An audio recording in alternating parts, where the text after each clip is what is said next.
তাকাও। এরপরে কাছে টাকা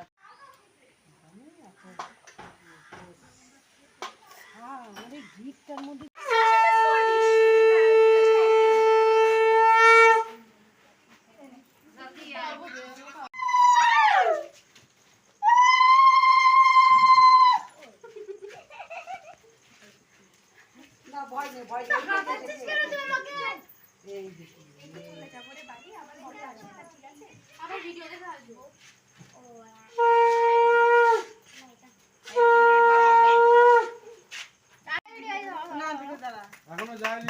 happy birthday to you, happy birthday to you, happy birthday.